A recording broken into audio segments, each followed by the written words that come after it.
Hello guys, നമ്മുടെ കൃതിക ചോദിച്ച പോലെ തന്നെ ഇതാ കൃതികയുടെ ബ്രെയിൻ നമുക്ക് കിട്ടിയിട്ടുണ്ട്. അപ്പൊ നമുക്ക് തുടങ്ങാം. ബ്രെയിൻ നല്ലതുപോലെ കഴുകണം, ഇല്ലെങ്കിൽ കളിമണ്ണെല്ലാം കൂടി ബിരിയാണില് മിക്സ് ആകും.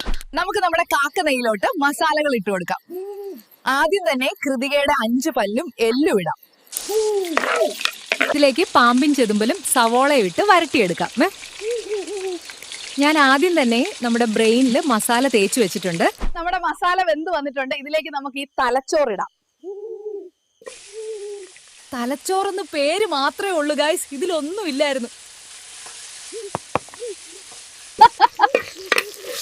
അങ്ങനെ അരമണിക്കൂർ കുതിർത്തി വെച്ച വടയക്ഷി സ്പെഷ്യൽ ബ്രാൻഡ് ബസ്മതി അരി ഒന്ന് വേവിച്ചെടുത്താൽ ബിരിയാണി റെഡി. ഈ അരി എന്റെ സ്വന്തം വടച്ചേച്ചിയുടെയാണ്. സോ നിങ്ങൾ ലൈക്ക്, കമന്റ് ആൻഡ് സബ്സ്ക്രൈബ് ചെയ്തില്ലെങ്കിൽ പെണ്ണുമ്പിള്ള എനിക്ക് ഇതിന്റെ കൂലി തരില്ല. അതുകൊണ്ട് ഒന്ന് മിനിച്ചേക്കണേ.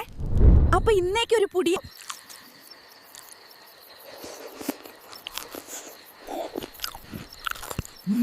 എന്റെ പുള്ളിക്കാരൻ സ്ഥലത്തില്ലാത്തോണ്ട് ഇന്ന് നമുക്ക് എന്റെ എക്സിനെ വിളിക്കാം കേട്ടോ. ഇത് നിങ്ങൾ ആരോടും പറയല് കേട്ടോ.